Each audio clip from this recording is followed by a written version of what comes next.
age of disclosure. Yeah. Okay, I know everyone probably, right? Well, I'm not disavowing that. It was an interview that was done almost maybe 3 or 4 years ago when I was in the Senate. Right. People that came forward to us, some of these people were Navy pilots, admirals, generals, whatever. A little bit of selective editing, but it's okay because, you're trying to sell a show there.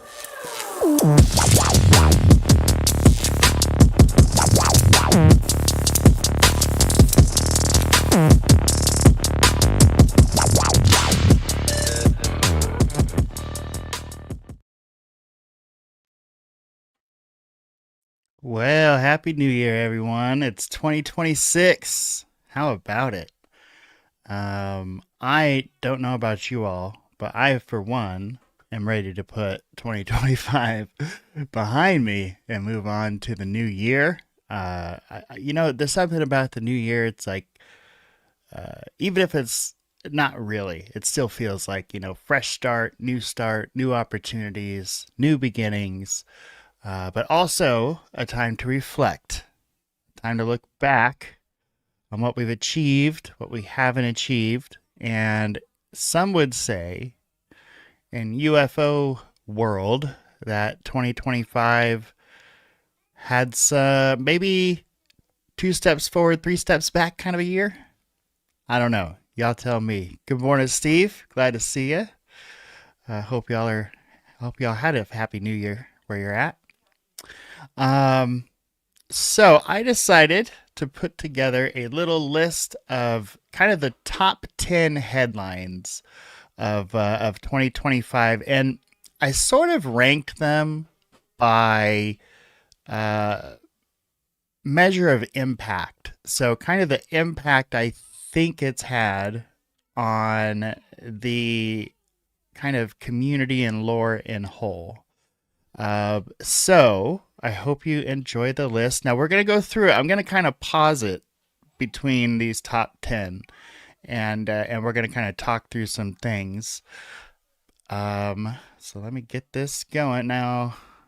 Let's see. I would have to say probably my favorite event. I mean, it's not the event, but probably my favorite event would be Jay Anderson calling out Luis Elizondo on Rogan. However, I tried not to be biased when I made this list. It's ranked, but not quite number one. All right, so without further ado, let's take a look at 2025 in review. Richard's probably the best person to probably kind of bounce some of these ideas off of, since he's an expert, having studied this field for many decades. So I guess the postulate I've got is that this recent cycle of disclosure that we might say started in 2017 with the Navy videos and Lou Elizondo coming out and as a whistleblower making various assertions, that cycle of disclosure is effectively ended with the failure to pass the UAP Disclosure Act, and with sort of the fourth or third in a series of hearings on the topic that I think increasingly have moved the needle less and less. So, Carl Nell goes on New Paradigm Institute's annual Disclosure Day show and essentially says disclosure is dead.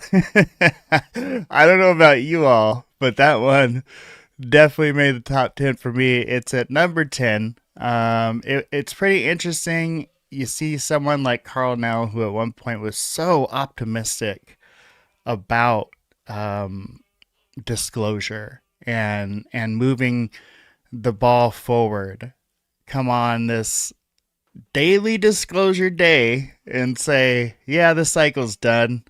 We just need to take what we can from it, move on to the next cycle, which could be a decade or several decades away. Pretty freaking interesting coming from Carl Nell. And the reason that's crazy is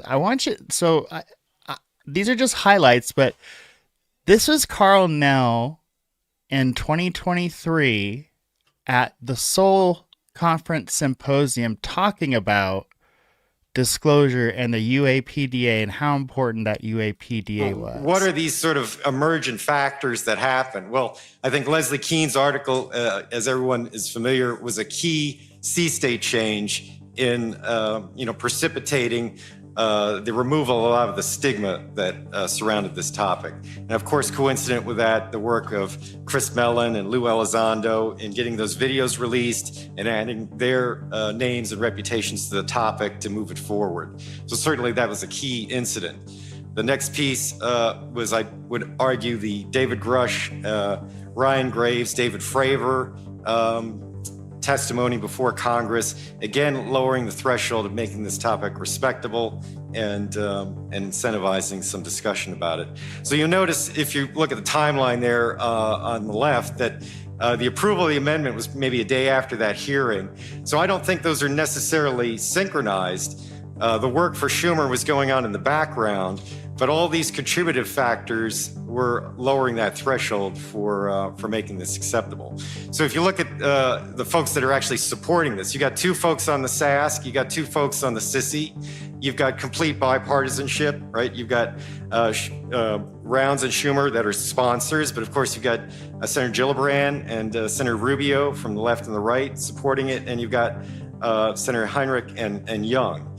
And the other interesting takeaway from this is there's two people that are sponsoring this bill that are on the Gang of Eight. Certain key members of Congress would be legally entitled to hear about all information that pertain to the equities of Title 10 and Title 50. So that should sink in. There are two people that are sponsoring this in Congress that say we need this legislation because things aren't working right. And these are the people that are read into everything. The senators put into the bill the exact reasons why they were doing the bill. And this is like section 2 of the legislation. You can see at the bottom, like the references, you can go online and look it up, the actual verbiage. So this is a summary. But essentially what they're saying is we want to preserve and centralize all records related to this topic. And we'll get into how we're defining terms here in a minute. But they feel that it's more important to pull these records out of the individual controlling authorities' possession and integrating them together in the National Archives is more important than having a distributed, decentralized control of the records. That's the number one thing. Number two, there's a presumption of disclosure. So that doesn't mean that we're going to, think about whether the stuff should be made available. It means that there's the presumption, and there's got to be an argument against if they're not going to be disclosed. So that's very significant. The third thing is that this legislation's needed to create an enforceable, accountable, and deterministic process for this to happen. In other words, this isn't going to happen by itself. It hasn't happened yet. And so overt, explicit measures need to be taken in law in order to cause this to happen. And the amendment is very specific on the mechanisms that are going to be used to do that. But even given noble intent, freedom of information is very bureaucratic and very administratively onerous, and it's not really very effective. But the fifth piece here is even more interesting, and this is again in the amendment verbatim, that and this is a declaration of Congress, right? So they've researched this and they've declared that some UAP records are exempt from mandatory declassification review under the Atomic Energy Act of 1954. So there's some subset of records that the Congress has found evade this mandatory declassification review, and they are stating that that's due to the Atomic Energy Act of 1954. So you can imagine, some of the sort of historical background that might have precipitated that post-World War II, Manhattan Project, sightings going on at that time, and using that same security apparatus for this topic. So that's a very significant finding that Congress is putting out there for folks that are paying attention. The legislative branch is not making themselves the antagonist of the executive branch. The legislation explicitly states that, hey, legislative branch, you're in the same boat we are. Neither the executive nor the legislative has proper oversight over this process. So Steve points out a couple of interesting things there about Carnell. Yes, Carnell ran Intel and PSYOPs in Bosnia And basically what they did there in the 90s laid the groundwork for how we fought our wars in Afghanistan. Any counter insurgency action that we take these days, often we refer back to Nell's guidelines. Yeah.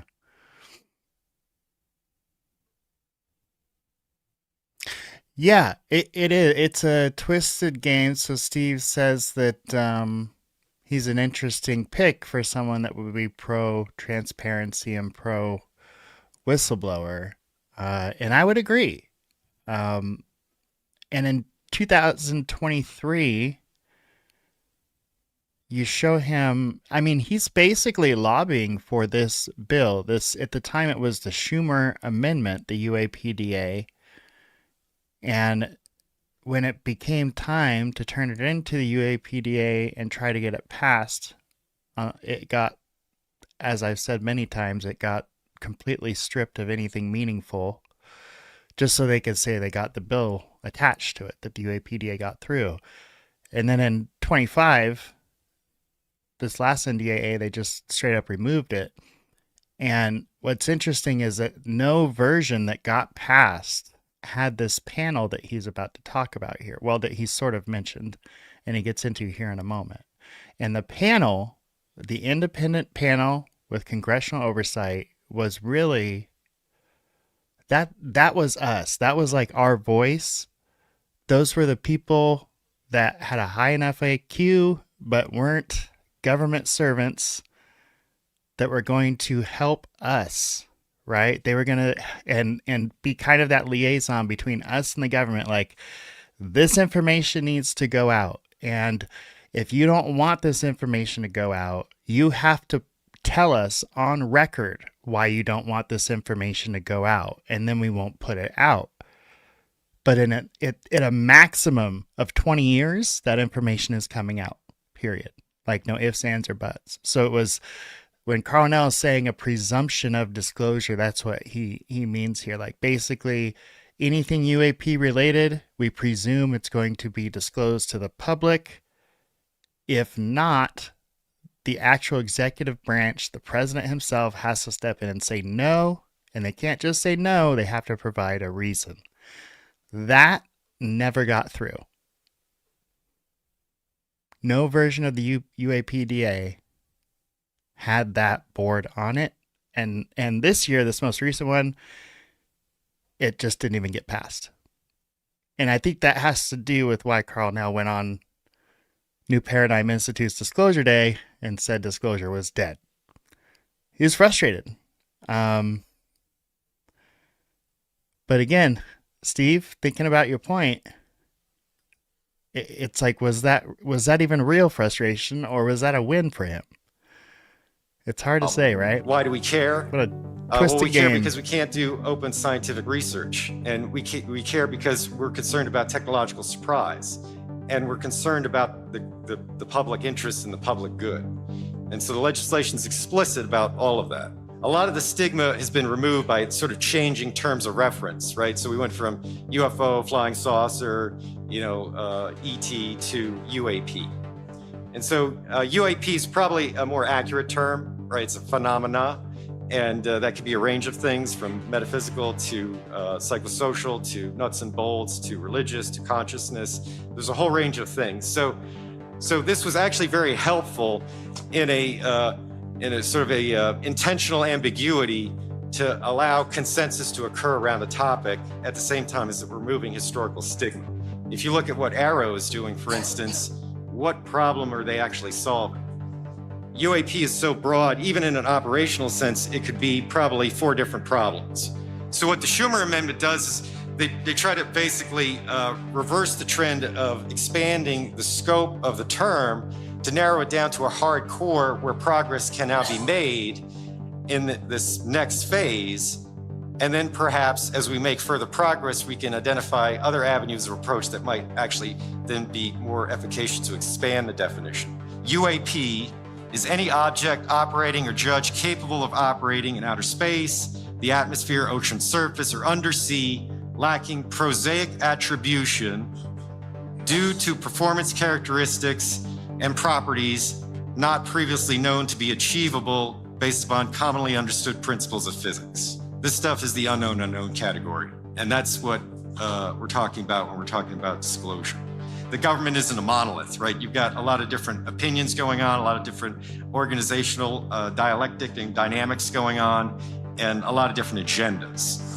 And so, as we said earlier, there's got to be an enforceable and accountable process. So the central tenet of the Schumer Amendment is to create this UAP record review board. So this records review board that's created is to consist of 9 folks, and we'll get into the composition of that. But that board's going to have certain authorities to review what these offices submit. So the going-in position is, if it's a UAP record, it's got to get disclosed. If the office doesn't want it disclosed, they got to make a case and why they don't want it disclosed. That case comes to the board, and the board adjudicates that and recommends to the president. The oversight for this board is held in the Senate Homeland Security and Government Accountability Committee, and in the House Oversight Committee, Committee on Oversight and Government Affairs. Biological evidence and non-human intelligence, that's been talked about in open hearings, and technology of unknown origin. So the Schumer Amendment that directs the federal government to exercise eminent domain over those, and then this board is to adjudicate whether the stuff actually is TUO and NHI and whether it should be postponed or disclosed. Yeah. Steve makes another great point, is that Carl Nell was the only named source during the David Grush hearing, which really still bugs me. David Grush has yet to step into a SCIF and provide what classified information he said he had to the UAP task force, which is just super, super weird. Okay, so that's really why I think Carl Nell kind of crashed out. I mean, you don't go on the New Paradigm Institute's Disclosure Day broadcast and say disclosure is dead unless you're super frustrated and pissed, or you're playing some weird fucking game. Why else would that happen? All right, moving on. Number 9, I think, is a good one. Number 9 is Beatriz Villarreal. So Beatriz and her associate decided to take a different approach to studying UFOs. And they were like, what if we look at the sky before all that space junk and satellites and everything else was up there? We have slides that were taking pictures of the sky for years and years and years and years. And what if we stack those together and we can show things moving in the sky? A really simple, outside of the box approach, yet one that hadn't been used yet. My name is Beatriz Villarreal, and I'm a very curious person. In the last 5 years, I've been wondering, can our stuff vanish? Is there alien life out there? And how can we search for it? Look at the size of these majestic telescopes. They have surveyed thousands of stars and galaxies. No, they have surveyed as many as 300,000 objects. But nothing has been found. What if we instead were to look for artifacts and objects that an advanced civilization has sent to our solar system? Now, if we can send a probe to another system, also can an advanced civilization send a probe to our solar system. We can use photographic plate images from 70 years ago. These images were taken when the sky was entirely devoid of any human objects and garbage. We can search for fast flashes of light following a straight line. Such short flashes are similar to those produced by an artificial objects when it's reflecting sunlight. This makes searches for ET probes so easy because we know humans had nothing up there and we already have all the data. We saw 9 flashes of light that appeared and vanished in a small patch of the sky within half an hour. We did not know what it could be. There were 2 possible explanations. One is that we see false stars on the plates created by nuclear fallout from unreported secret nuclear bomb tests in the early 1950s in the United States, but I'm no conspiracy theorist. The second option is that we see fast flashes from lasers or something reflecting the sunlight outside the Earth. It could be ET space probes, or it could be spaceships, or it could even be just small artificial objects that have been orbiting for millions of years. Dr. Kozlowski. That I've got is that this recent cycle of disclosure that we might say. Whoops, I went back too far. Okay, so Beatrice, yes. So she was an astrophysicist when she came up with that study with her partner. And again, this was a very well referenced study. Used pre-satellite era sky survey plates and identified transient objects that appear and disappear within a single exposure. So this really, if you go and you look up the paper, you can find the paper on Scientific American. You can download it. You can check it out if you want to. But the paper is really fascinating. And it's really a unique approach, an approach, like I was saying, that nobody had taken yet. And I think that it shows a lot of potential, a lot of promise. Now, there has been some, of course, counterpoints to her research saying, hey, some of that stuff, obviously, because the plates are so old, some of that could be residue or maybe an issue with a plate or something like that. But they found hundreds, I believe thousands of anomalous movements. So very, very interesting. All right, so you see here number 8, I wasn't able to pause it in time. The All-Domain Anomaly Resolution Office got their new director, John Kozlowski, and under him, he has released additional data sets to the public. Most of the released data sets, I'm sorry, I can't talk, have emphasized the cases that they've resolved, sensor limitations, and all the prosaic explanations that they have. Now, some people argue the data was selective and avoided legacy and crash retrieval allegations, which kind of reinforced the narrative that AARO is more of a narrative containment, not so much disclosure. But let's take a look at the new director, John Kozlowski, in 2025. It is a pleasure to be here on behalf of the Department of Defense as the new director of the All-Domain Anomaly Resolution Office. How will you know when you're looking at something that could be extraterrestrial life or non-human intelligence? I think it's going to require a lot more than the blurry videos that I have right now. Kozlowski has accelerated the release of intensive investigations, a team of several dozen experts poring over video clips, radar data, eyewitness accounts, and deploying mathematical analyses to determine the most likely explanation for each UAP, seeming to fly through the hot exploding ash of Mount Etna as it erupted in 2018. No known technology is capable of flying in those conditions. And what is it, do we think? It looks like it's probably a 1-foot wide balloon. Watch as it appears to split into 2, then dip into the water before disappearing out of sight.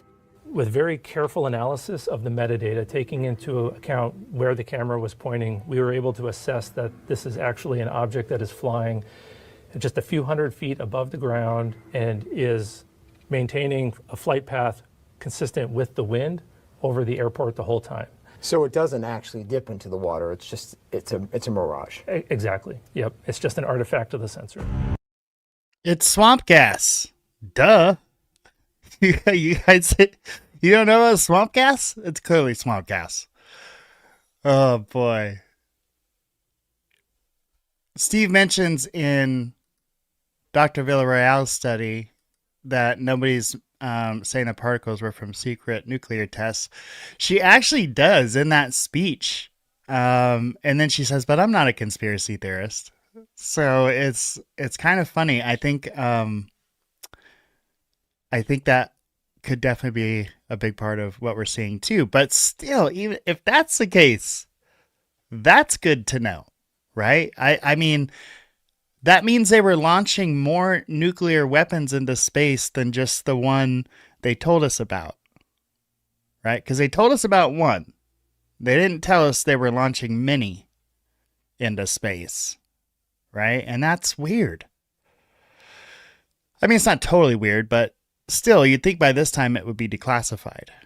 So very, very interesting to know they were, if that's the case, they were just like popping off nukes in space, like left and right, no big deal. Very interesting. Okay.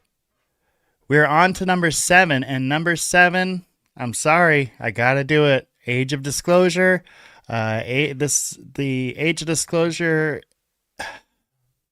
whether you hated it, you loved it, you didn't care about it, it got people talking.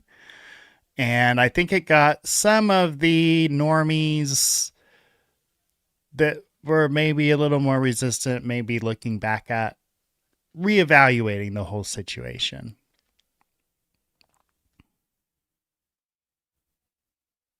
Oh, I see. So my bad, Steve. Steve says they were from no nuclear tests. I see. The particles were from... Okay.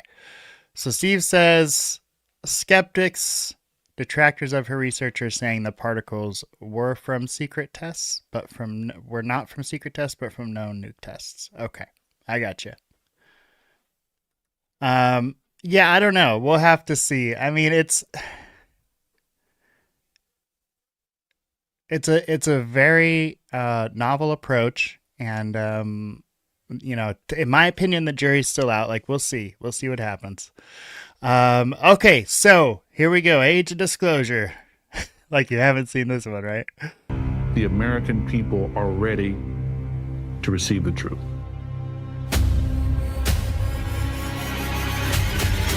Humanity is not. Also, I'm pretty sure that's accurate. I'm pretty sure it was released in 3 movie theaters. Not the only intelligence in the universe. Humanity is not the only intelligent species. We are absolutely not alone. Non-human intelligence exists. UAPs are real, they're here, and they're not human. I spent 25 years as a senior official with the CIA. I've worked on highly classified UAP programs. 28 years as an astrophysicist. I served as the 4th Director of National Intelligence. Director of Aviation Security in the National Security Council. A 1-star admiral after 32 years of service. People that come forward with this, I feel like they've taken their life in their own hands. I was recruited to a highly sensitive government program that investigated unidentified aerial phenomenon. For over 16 years, on behalf of the U.S. government, I worked as a senior intelligence official on the unidentified aerial phenomenon topic. We learned that the U.S. government was involved in a long-running secret war with other nations to collect and reverse engineer vehicles not made by humans. I have seen with my own eyes non-human craft and non-human beings. So look at that thing. It's rotating. There's a whole fleet of them. The first country that cracks the code on this technology will be the leader for years to come. China has established its own version of a UAP task force. You think for a second that they wouldn't consider using it to achieve their ends of domination? This is similar to the Manhattan Project. This is the atomic weapon on steroids. This is so secret, very, very few people in our entire government have been allowed access to it. Even presidents have been operating on a need-to-know basis, but that begins to ramp out of control. It's not acceptable to have secret parts of government that no one ever sees. You better be careful about a government that doesn't trust its people, because there's no telling what they'll pull on you. This is the biggest discovery in human history. You had information being locked away that could change the trajectory for species. It has so many beneficial impacts, including clean energy. We should have disclosure today. We should have disclosure tomorrow. The time has come.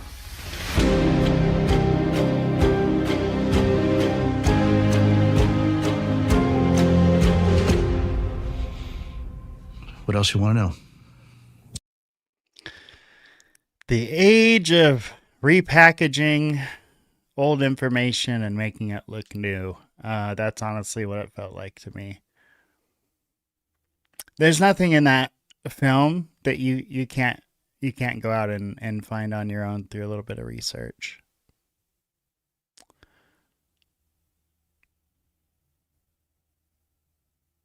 Okay, so number 6, this one, some of y'all might scratch your heads at why this is 6 and what this is about, but number 6, Gary Nolan was a guest on Ross Coulthart, and Ross Coulthart mentioned a subject that, for some reason, seems to be very sensitive in ufology. There's a document I wrote about in my book called Slide 9. And Chris Mellon had accidentally left it on his website, and it was discovered by a very clever British researcher who was just going through and checking to see what Chris had on his website. It's a document that was prepared as a briefing document for the Undersecretary of Defence by members of the UFO task force. I think Lou Elizondo's team. The key thing about it is that it advises that whatever the phenomenon is, it's capable of manipulating human perception, human consciousness. Right. It can make us see things that aren't there. Do you think that's possibly what we're seeing in the sky in the form of UFO? I mean, I think that's part of what makes it so difficult to reproduce, is that different people see different things. I mean, so he literally shifted in his chair at the mention of Slide 9.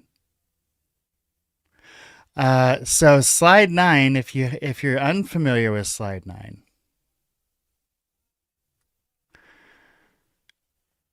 this is what was on Slide 9, and this is verbatim. So this isn't like a highlight. This was Slide 9. Psychotronic weapons, cognitive human interface, penetration of solid surfaces, instantaneous sensor disassembly, instantaneous sensor disassembly. Yes. Alteration, manipulation of biological organisms. Alteration, manipulation of biological organisms. Anomalies in space/time construct, and cognitive human interface experiences. And then it says at the bottom what are considered phenomena, in quotation marks, is now quantum physics. That is pretty shocking stuff. And I think Mr. Nolan has probably read in on one or two of these things, which is why that question made him very, very uncomfortable. The key thing about it is that it advises that whatever the phenomenon is, it's capable of manipulating human perception, human consciousness. Right. It can make us see things that aren't there. Do you think that's possibly what we're seeing in the sky in the form of UFO? I mean, I think that's part of what makes it so difficult to reproduce, is that different people see different things. I mean, can make us see things that aren't there. And that, honestly, that ties back to what was going on at Skinwalker Ranch. Right, that's what was happening. People were literally seeing creatures. Hey, KB, hope you're doing well.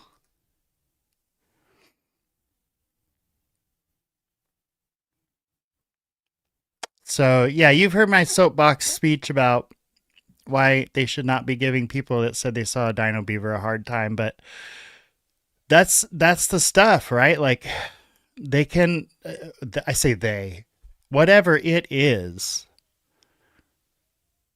and they have weapons that can fuck with your mind and make you see things that aren't there.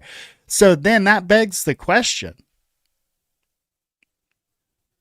At Skinwalker Ranch,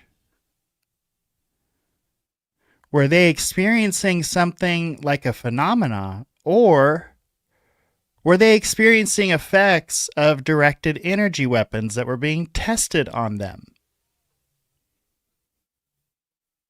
You have to ask that question.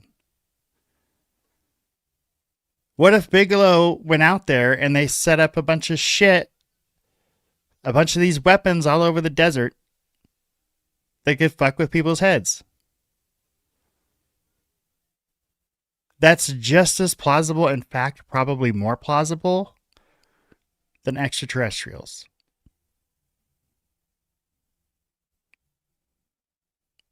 Pretty crazy. All right, number 5. You know, I asked him to land, and then I instantly got this thought response back in my brain saying, "We'll land, but only if you put your dog away in the crate." And I was like, oh, that's a strange request. So I was like, all right, sorry, Duke, you know, we're gonna have to sit this one out, you know. So I brought him back outside, and then that's when something ejected out of the bottom, and then you could see it slowly, you know, coming down until it did something to me that affected me physiologically in a way that almost made me docile or compliant. Like in that freeze and zoom, you see, it looks like some kind of translucent white-blue face. If they're interdimensional, maybe it was, you know, still materializing in the third dimension. And as it got closer, I remember it started morphing like this and pulled one of these, and it was shape-shifting into all these different, like, you know, things. I don't know what they were. You know, you have to take a closer look at it until it turned into something that you would see on a petroglyph. It's uncanny because it looks like the pictoglyph that you've sent me a picture of that you and Carl Crusher had seen only a few weeks ago. Mm-hmm. The UFO landing? Yeah, he also, I think, worked at Hooters, didn't he? That's why he was coined Magic Mike. Hey, no, I don't know. I just you, figured Magic Mike is a very Hooterific name for a boys' Hooters. You know what I mean? It is pretty Hooterific. Yay! Welcome to Dude Hooters. My name is Magic Mike Tits McCaffrey. Something strange. The American. Oh, we love Black Magnet. Darn it, I keep hitting this button. So Magic Mike Batista, where the Magic Mike name came from, that's what we were speculating on there. Because we just don't know. And so we figured what may have happened is that he might have been a Hooters honey trap. Flack's great. So, number 4. Yeah. Oh, well, I'm going to expand. Let's talk about number 5 for a second. So this guy hails a UFO or whatever you want to call those things, has the video, shares the video, goes on TV, national TV, shares it with everyone. Nobody gives a fuck. Huh? Like, did I miss something? Were those videos manufactured? Were they fake? Because that shit looked crazy to me, especially the one that looks exactly like the thing on the wall. I got the little shield thing. That's crazy. Nobody cared. It's so weird, right? Okay, so yeah, you might have seen it. Number 4, the Boogosphere. Yes, 25 was a long year, y'all. The Boogosphere happened in March-April timeframe of 2025. Something strange has surfaced in Colombia. An object so precise, so out of place, that even seasoned researchers admit They've never seen anything like it. The boogosphere looks simple at first glance, but the moment high-resolution images hit the internet, everything changed. No seams, no tool marks, no known method to explain its construction. And then came the real shock. Resin sealed deep inside the sphere, dated to more than 12,560 years old. Somehow you were able to, the University of Georgia was able to carbon date resin from the boogosphere, and it was dated at 12,560 years old. Like, how excited should I be? Where is the threshold for when we can say an object is created by non-human intelligence? Mm-hmm. Well, I think on the boogosphere, we're pretty much there. What's funny is if you look at that guy's face, it looks like his head's about to pop when when Greer told him with the boogosphere, we're pretty much there. Yeah, the boogosphere does kind of blow my mind a little bit if it's not a hoax. If it's not a hoax, the boogosphere is insane, right? Because, well, there's the carbon dating, there's a fact that was just floating around. There's the weird message on it. It's just like super weird. If it's legit, to me, it lends more credibility to Patrick Jackson's theory of the sphere network. How they got it. Apparently it was floating around, KB. Apparently this thing was just floating around. And we do have videos of these things floating around. Now, some people say there's one where you can even see a fishing line. I have yet to see that video where you can see the fishing line. But apparently this thing was just floating around and ran out of, I don't know, anti-gravitic property or something. I don't know if, like, you run out of gas, ran out of its anti-gravitic property, and it just, like, fell down. And some construction crew recovered it. Now, here's where it gets weird, right? Like, it's not weird to begin with. So this guy picks it up off the ground that finds it in the forest. And there's video footage of that. But then there's no video footage for at least an hour after that. And then the next thing that guy does is sell it to this very rich person in Mexico, right? This entrepreneur in Mexico is intrigued and he buys it for a bunch of money from this guy. But then the rich guy who buys it says, I'm getting harassed so much from people that want to know about this sphere. So I'm just going to give it to Jaime Busan and I'm going to let him take care of it. Because I didn't know I was going to get all this harassment. I mean, I just bought a thing that was floating in the air and everybody's going to want to know about. I had no idea it was going to draw attention. So that's where you hear shit and you're like, what? That doesn't make sense. But apparently that's what happened. And so the rich guy gives it to Jaime, and then Jaime has this, I don't know, B Squad mobile radiation team look at it. It all happened so quickly, right? And then before we know it, Dr. Greer's down there. There's some fake cops that tried to steal it. I don't know if y'all heard about that. So the whole thing is just wild.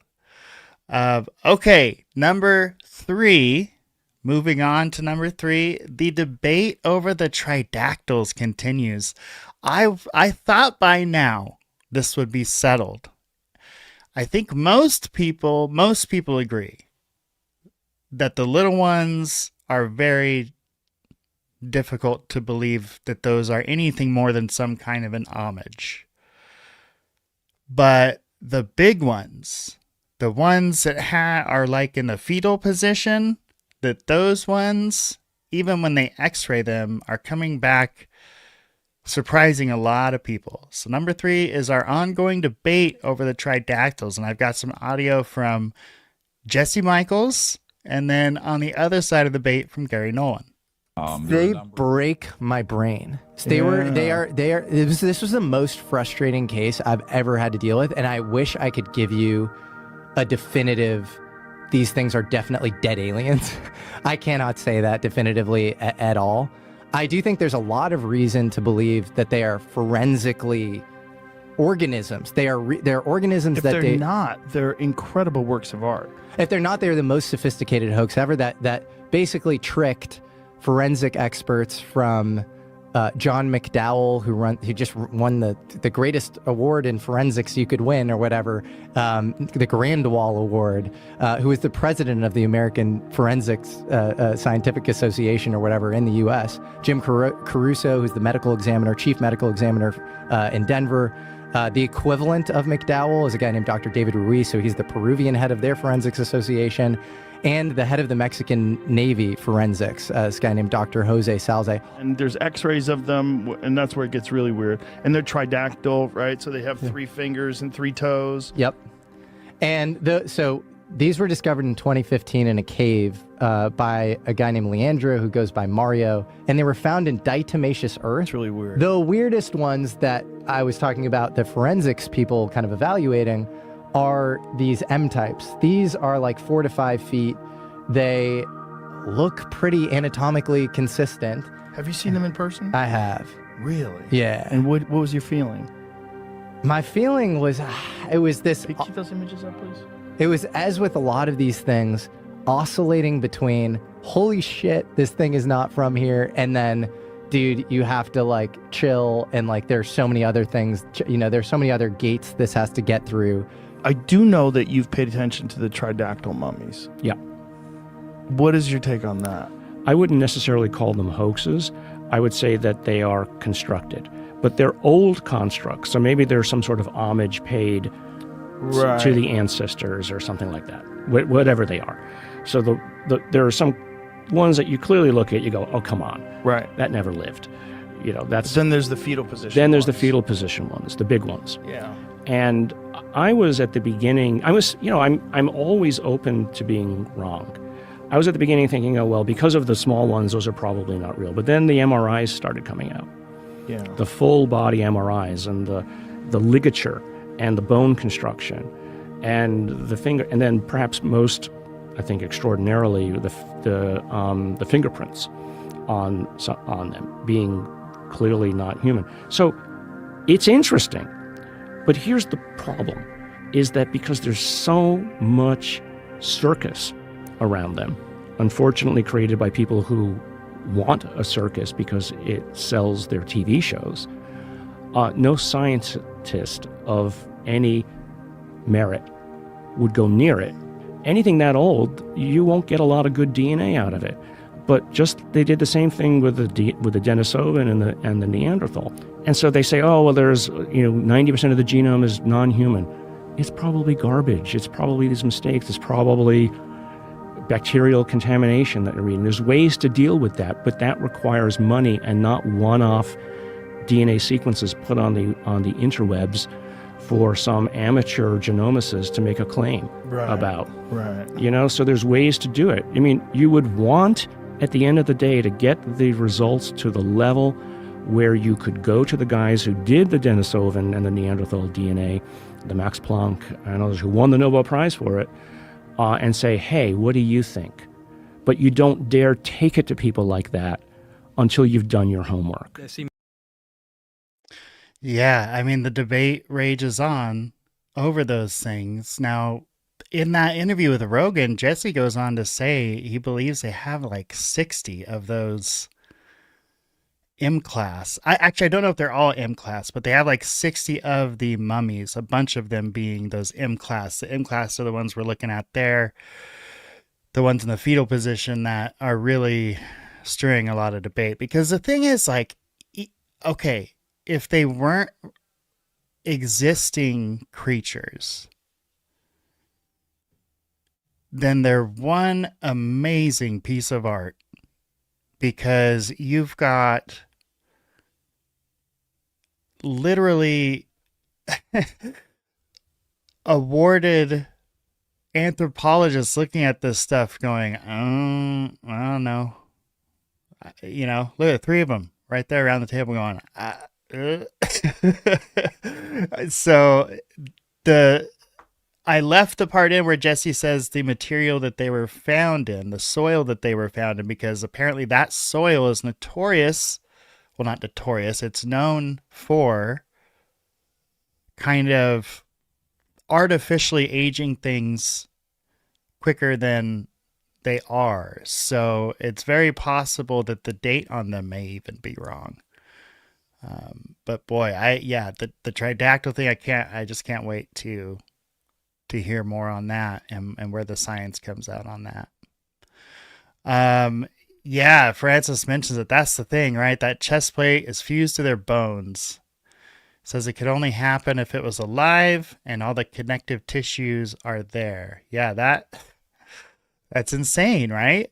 So it'll be interesting to see where the science comes out on that. And one thing Nolan said that I actually liked was that there's no reason for American researchers to go down there and get them, but like they're fully capable of doing it there. It's their land, it's their heritage. It's, there's no reason for us to only consider it legitimate if our scientists go down there and look at it, right? They get the same, if not better, education down there, probably better, to be honest. Okay, number 2. Now, this recently happened, and I don't think this has quite settled in with people with how big a deal this is yet.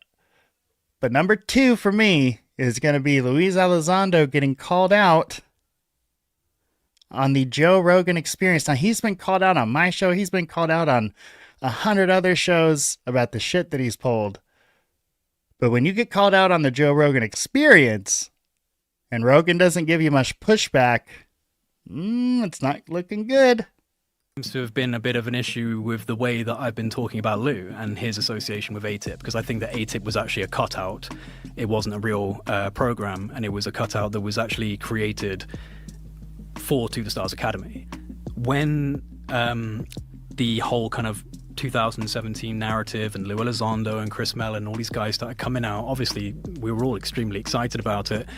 Over time, there were some issues, like some contradictions. Lou Elizondo especially has contradicted himself quite a lot, and some of us started to get a little bit suspicious of these people and just started asking questions. It didn't take long for us to be targeted by a pretty significant network online of people that were trying to hack and dox us, and people like, he hasn't put his actual name out there, but people like Red Panda Koala was doxed online, had his family house put out online, photos of his underage sister put out online. Some people have had their lives ruined by these people who are all connected to individuals like Lou.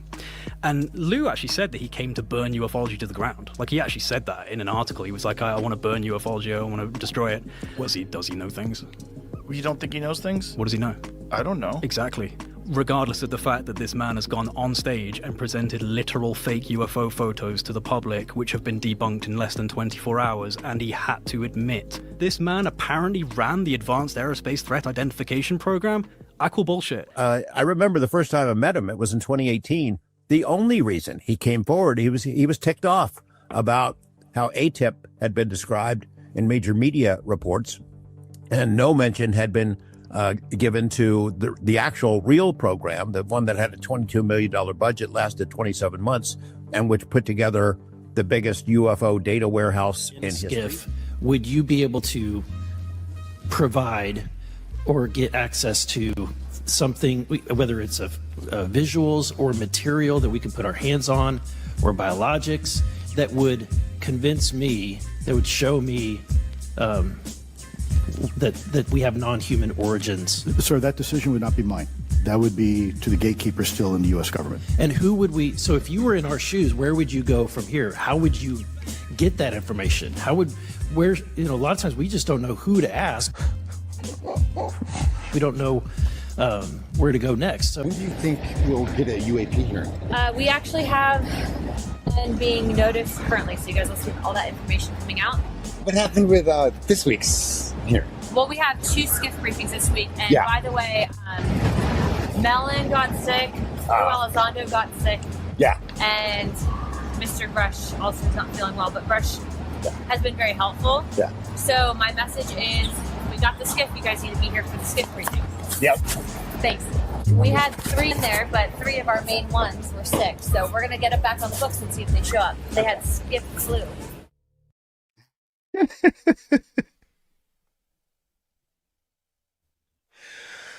Oh, man. Was Luna trying to tell us? Was Luna trying to warn us? We might be going down the wrong road. Now, the reason you saw the cut in with George Knapp talking about the OSAP program and Dr. Jim Lakatsky is because Dr. Jim Lakatsky and Colm Kellner started OSAP. And when they would email in classified emails, they would refer to OSAP as ATIP. But the program's actual name was OSAP. They ran it in the aughts, right? I think 04 to 09. And then they, $22 million they ran out. Doesn't get you very far. And then they created the dirt. They got the DIRDs out of it. Some of it was privately funded through Bigelow, what have you. Luis Elizondo had nothing to do with that. Like 10 years later, Luis Elizondo comes out because he's read these emails that refer to it as ATIP. And he says, I used to run ATIP, because he knows who's going to come out and argue with him. So George Knapp comes out and says, read between the lines. Jim Lakatsky came out because he was frustrated at how ATIP was being represented. I can rewind it for y'all. And he wanted people to know about the real program. The largest funded UFO program was not ATIP. It was OSAP. ATIP is what they called OSAP. That's why there's a confusion.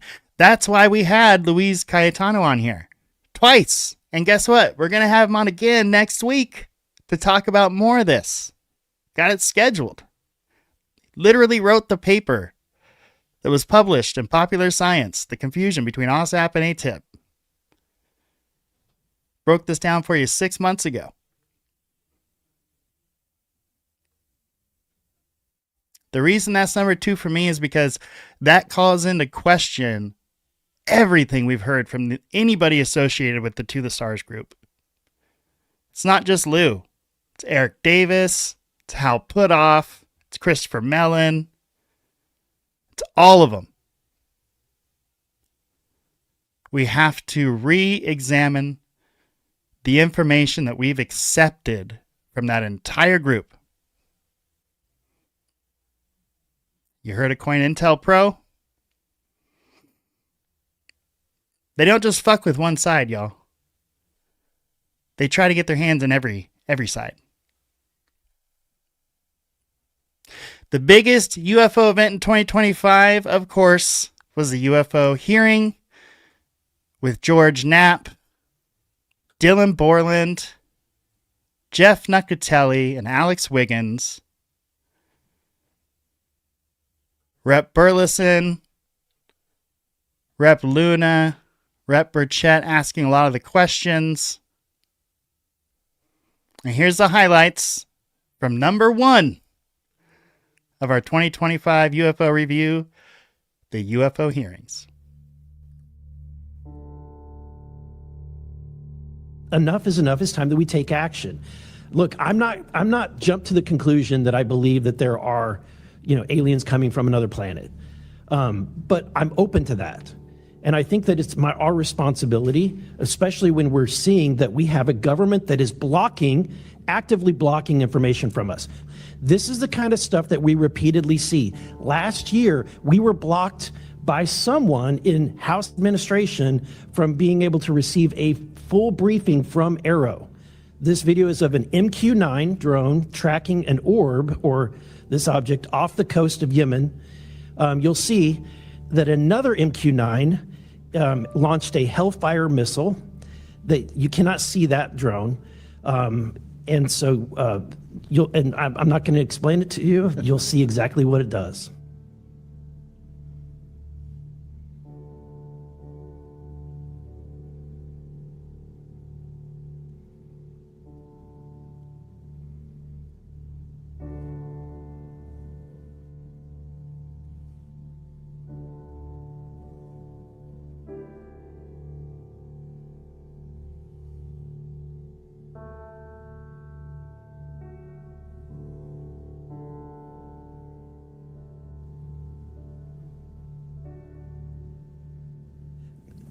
Mr. Knapp, have you heard about, events like this occurring? And what information might you have? I have heard about events like this. I have heard about this event. They're not ours. They outperform anything we've got. I mean, if you follow the paper trail of documents that they wrote before the military got wise and realized that FOIA really exists and changed their tune and not put things in writing, it spells it out pretty clearly. So there were 40 incidents where Russian warplanes were sent to intercept UFOs. And they were ordered to fire on them. And for the most part, the UFOs would zip away. 3 of the pilots, though, did fire at these things. Those 3 planes stalled out, crashed. 2 of those pilots died. And after that, the Russians changed the standing order. If you see a UFO, leave them alone. No country in the world wants to say and admit that these objects are flying around in our airspace, and there's nothing we can do about it. Dr. Lukatsky is an honorable man who served most of his career with the DIA, a very trusted, high-level rocket scientist and intelligence analyst. And it took 14 months for us to get DOPSR approval for him to release 2 sentences on that. He said this craft, we had managed to get inside of it. It had no wings, no rotor, no tail. It had no fuel tanks. They didn't know how it flew or how it was operated. It clearly looked like it was aerodynamic, but he would not go further. He's a by-the-book guy, and until he gets clearance to say more about that, I don't think we're going to hear much more. But it's not ours. It wasn't ours. We didn't make it. We didn't know who made it and how it was built and how it operated. We've got at least one. Is there a security classification guide for UAP or NHI?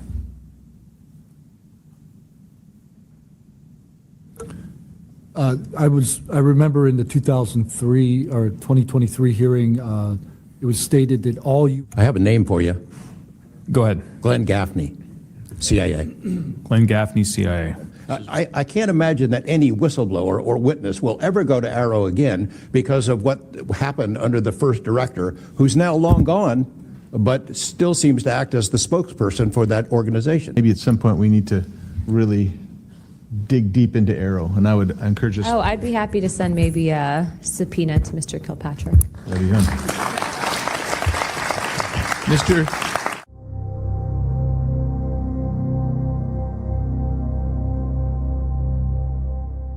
My next move, I went into my house after it left.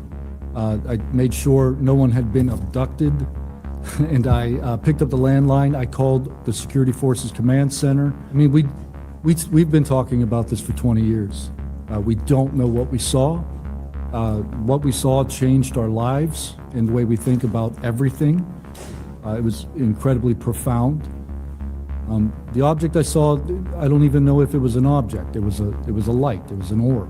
It didn't look like a craft, but it did look solid. Someone would see a light. They would pay attention to the light. And then the object responds. It performs for you. And then they come down and they investigate you. So it's almost like they're curious. So that's the thing we primarily talk about. Why did it come? After we noticed it. Maybe it noticed us after we noticed it. Our installations are visited by these craft. They come in and do whatever they're doing, and then they leave. And we don't know how to respond. We don't know how to protect the installation. So that's why we're here. When you first heard, and we're having to report on these incidents that were being witnessed by other individuals, did you believe them? Did you yourself believe it would be true until you saw it? Yeah, these are people I've worked with for years, deployed with. I was in some of the weddings. These are people that I worked with every day of my life. Usually when the events were occurring, we were all together. it was how big wise? The two square objects were at least as large as a football field. The second encounter, they think it was much larger than a football field. We're talking like flying buildings.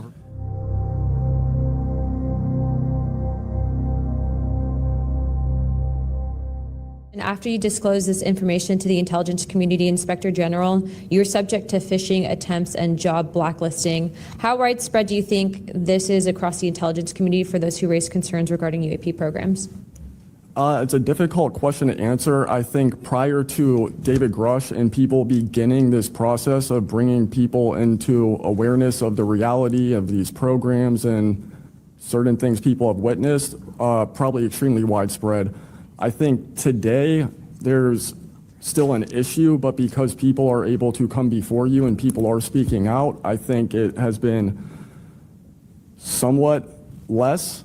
I would hope, though, that people would, because if this goes back into closed doors, this is going to get really ugly. What type of behavior have you witnessed from former AARO Director Sean Kilpatrick as well as his staff in relate to this information you provided to them? Did they ever try to classify this information as non-human technology? I think the staff at AARO that I had met with in March of 2023, I think they were good people doing the job they were told to do. I did not meet with Kirkpatrick. He was either not present or did not want to meet me that day. However, they did classify information about the reality of this subject, and it was very concerning because in my AARO MFR, they had actually referenced a former staff member that was the one who told me to go there, and they probably shouldn't have done that. And real quick before my time is up, and we might go to second round of questioning just so you're all aware, how important, given everything that you've seen and experienced, is the UAP Disclosure Act of 2025 in restoring both public accountability and trust? I think very important. I would hope, though, that the 7-year window could be shrunk, my opinion, but very important. The truth needs to be known. Knowing you testified to AARO, are they obfuscating when they claim to have discovered no evidence of extraterrestrial beings, activity, or technology, and are they lying to the American public? As I said before, it's a manipulation of the public perception. After filing your Inspector General complaint over retaliation inside the Pentagon's UAP office, did you receive any kind of protection or just more retaliation? Within the IG or AARO, ma'am? Either. AARO, they went after the staff member and classified everything, shut that down. The IG, to this day, I don't even know if my complaint's active. I know my attorney that represented me was very, very, very concerned. And the best of my understanding, I was determined credible, not urgent. I mean, it's so hard because this goes back to people doing the job they're told to do. And very few people are going to want to give up their careers, 20, 30-year pension, get rid of their kids' health care, get rid of their house. It's possible, yes. And do you think that, in your opinion, that the equilateral triangle was the U.S. government's technology? I did once upon a time, but knowing what I know now, I'll have to answer that question in a SCIF probably. Well, my next question is, you teased us, so knowing what you know now means what? I know enough to know that if you want an answer to that question, go to AARO. Have you been exposed to undeniable confirmation of NHI technology? And then my second question is Base Systems involved in any way with reverse engineering exploitation of non-human intelligence craft? Yeah, we're gonna have to have a conversation this SCIF for that, whether I'm legally even allowed to answer that and whether you're even allowed to hear it, sir. Mr. Borland, why do you think that you faced reprimand and discipline for your effort to come forward and be transparent about what you saw? About what I saw is the reason why I got into what I know and has been disclosed to AARO and the IG. And I think that information, well, it was labeled an extremely sensitive national security issue. Mr. Borland, you've talked about manipulation of your security clearance records. Can you identify which agencies or offices were responsible and whether they provided any written justification? I can do that in a SCIF, sir, 100%. Because of being a part of a multi-agency special access program, I cannot give those publicly. Any agency that's going to go public and try and manipulate the public perception of this subject in such a way that it is negative when I know the truth about it is why I had extreme reservations with it, and also what I've been through and other whistleblowers and people in the know about this subject have been through. When you engaged with AARO in 2023, you noted that their public statements did not match the reality that you and others had witnessed. In your assessment, what were the key limitations of AARO? You know, I would put it to you this way. The statement AARO has made is scientific evidence of extraterrestrials. Scientific evidence requires a scientific control. Extraterrestrial is an entity on another planet. The only way to scientifically prove extraterrestrial is we have to go to that planet, acquire technology, bring it back, and compare it to what we have here. So you're saying they won't let anything out because, or they won't come forward unless they confirm that unless they go to the planet and confirm where its origin is. That would be scientific evidence, yes.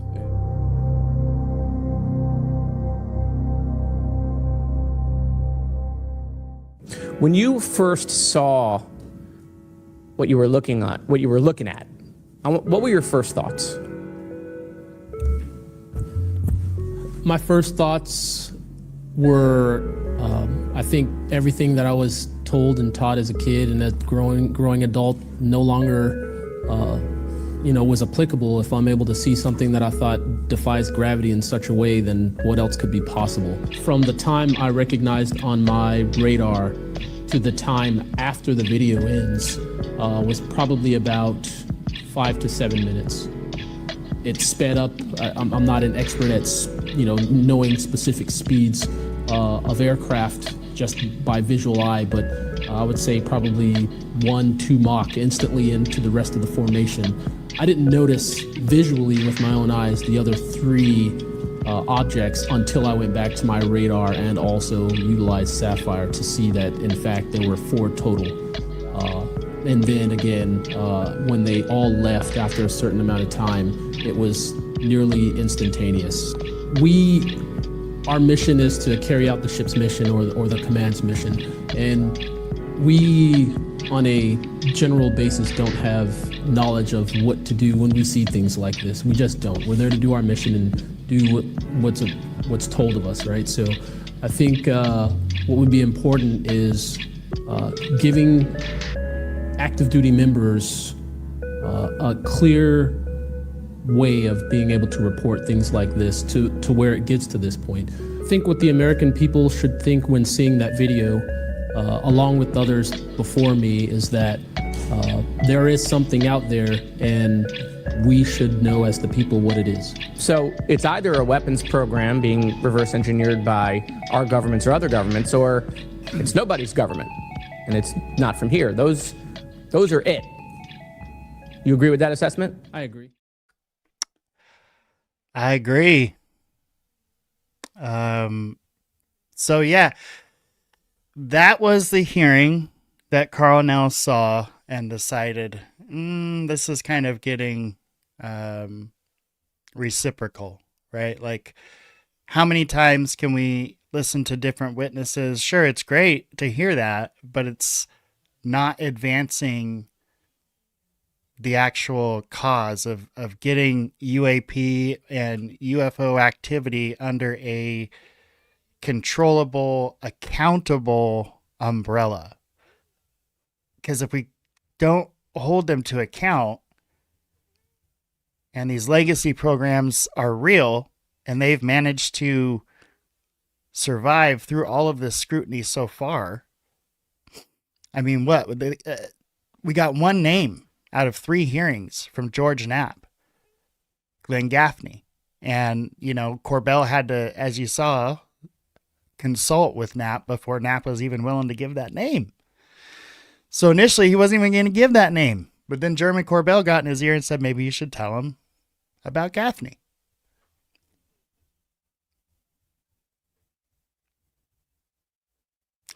So, 2025, we had, starting from the top, number 10 was Carl stated that disclosure is dead at New Paradigm Institute's disclosure day.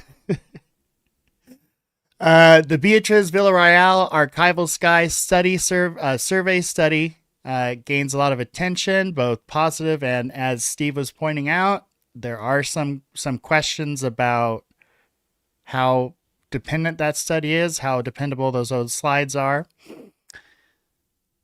John Lakatsky of AARO released additional UAP data and also says that only about 2% of what they get is unexplainable. And number 7 was the age of disclosure, dominated and also divided UFO media. You had some people loved it, some people, not so much. Number 6 was Gary Nolan squirming in his chair, literally, when asked about slide 9. Number 5 was Magic Mike Batista's UFO landing. Number 4 was the Boogosphere. Number 3 was continued debate over the Nazca mummies and the tridactyl beings. Number 2 was Luis Elizondo facing backlash for leading the UFO hate group and a bunch of other shit. And number 1 was the full slate of U.S. congressional UAP hearings that took place in 2025. That was our top 10. We made it, y'all. 2025 is behind us. 2026 is ahead of us. Let's make it a good one.